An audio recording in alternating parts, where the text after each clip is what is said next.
అంశాలు చాలా ప్రాంతాల్లో ఉన్నాయి. అసలు ఏంటి, ఎలాంటి జాగ్రత్తలు తీసుకోవాలి? ఎవరి తప్పులు భక్తులకు కానీ లేకపోతే వేరే వాళ్ళకి కానీ శాపాలుగా పాపాలుగా మారుతున్నాయి? తప్పులు ఒప్పులు పక్కన పెడితే ముప్పు అనేది చాలా స్పష్టంగా కనిపిస్తుంది. అది తరచూ జరుగుతుంటాయి అంటున్నారు, కానీ ఓకే అనేక చోట్ల జరిగాయి, కానీ తిరుమల తిరుపతిలో ఈ స్థానంలో ఎప్పుడు జరగలేదు. జరిగిన తిరుపతి అయినప్పటికీ కూడా వైకుంఠ ఏకాదశి అప్పుడు అందరూ రావటము, దానికోసం ఏర్పాట్లు ఇది ఎప్పుడు జరిగేదే.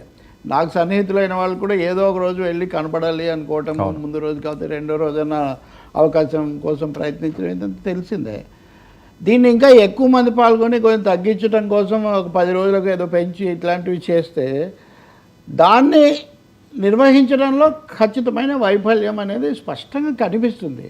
అంటే ఇది ఒక టీటీడీ యొక్క పాలనా దక్షతకు, నిర్వహణ సామర్థ్యానికి ఒక సవాల్ లాంటిది. వాళ్ళు ఘోరంగా విఫలమయ్యారు. ఆ వైఫల్యం కూడా మామూలు సందర్భాల్లో అయితే ఏదో లోపాలు ల్యాప్సెస్ ఉంటాయనుకోవచ్చు. అసలు లడ్డూ దగ్గర నుంచి చైర్మన్గా నాయుడు నియామకం వరకు తిరుపతి మీద మొత్తం పొలిటికల్ ఫోకస్, నేషనల్ ఫోకస్ అంతా ఉన్నటువంటి సమయంలో ఇంత అలసత్వం అనండి, అలక్ష్యం అనండి ఎలా సంభవించింది అనేది ఒక పెద్ద ప్రశ్న. దీన్ని ఆ తీవ్రతతో తీసుకుంటున్నారా లేదా పోయిన ప్రాణాలు తీసుకురాలేమో అనుకోకుండా జరిగితే ఎన్నెన్నో చెప్పొచ్చు. ఇక అనుకోకుండా జరగడం కాదు కదా. అనుకోకుండా జరగడం అంటే దానికి ఒక ప్రమాదం జరిగితేనో, అనుకోకుండా ఒక ప్రకృతి వైపరీత్యం వస్తేనో, లేకపోతే ఒక్కసారిగా ఏదైనా ఇట్లాంటివి జరుగుతాయి. ఇవి అనుకోని కాదు.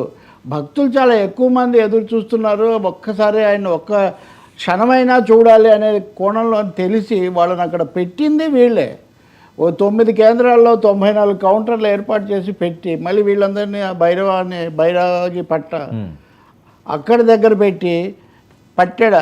ఎందుకు ఈ పరిస్థితి వచ్చింది నిజంగా ఆలోచించాలి. ఇప్పటివరకు కూడా నేను చూస్తున్నాను, బాధ 6 చనిపోవడం, అందులో 5 మహిళలు పైగా. అంటే ఎప్పుడు ఇటువంటి అప్పుడు మహిళలే ముందు బలైపోతూ ఉంటారు, గురవుతూ ఉంటారు. కారణాలు తొక్కిసలాట్లో తోసేయటం ఇట్లాంటివి కూడా. నా దగ్గర వాస్తవంగా పెద్దగా రాని ఒక ఇది ఉంది. దీంట్లో అనేక రకాల మాటలు వినిపిస్తున్నాయి, కానీ దీన్ని చూస్తే చాలా స్పష్టంగా పోలీసులు ఎంతమంది ఉన్నారు, భక్తులు ఎలా ఉన్నారు మనం ఒక్కసారి చూడవచ్చు. చనిపోయింది అని కూడా అక్కడ అరుస్తున్న పరిస్థితి. తిరుపతి లాంటి చోట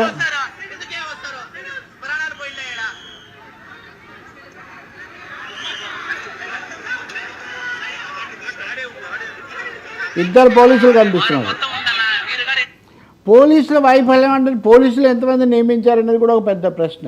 కాబట్టి ఇది పూర్తిగా మానవ తప్పిదం అనేది స్పష్టంగా కనిపిస్తుంది ఇంట్లో. అధికార వ్యవస్థ ఇప్పుడు అధికారులు పొద్దునుంచి ఏదో 2 దొరికారు, ఒక డిఎస్పీ, ఇంకొక డ్రైవరు, వీళ్ళ నిర్లక్ష్యం అని.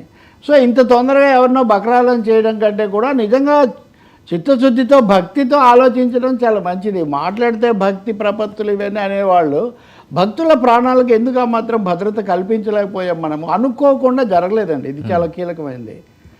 ఈరోజు మధ్యాహ్నం టికెట్లు ఇస్తారనుకుంటే నిన్న మధ్యాహ్నానికి అక్కడ చాలా ఎక్కువ మంది చేరారు. తిరుపతి అంతా అదే హోరు నిన్నంతా. కానీ పోలీసులందరూ తిరుమల కొండ మీద ఉన్నారు ఎక్కువ మంది. ఇక్కడ ఒక 5 6 లేకపోతే 10 మందో చిన్న సంఖ్యలో అటు ఇటు తేడా ఉండొచ్చు లేరు. ఇంకో మాట కూడా చెప్పాలి, చైర్మన్ గారు చెప్పారు కదా, విజిలెన్స్ కోసం కూడా దాదాపు కొన్ని 100 మందిని పెట్టామన్నారు. ఇప్పుడు కొంతమంది అవి ఆరోపణలు చేస్తున్నారు. విజిలెన్స్ వాళ్ళు చేయాల్సిందేంటి, ఎవరైనా అవాంఛనీయమైనవి జరుగుతాయనేది ఒకటి. రెండవది ఇలాంటి ప్రమాదాలకు ఉన్న అవకాశం ఏంటి, నిఘా వేయటమే అందుకు కదా.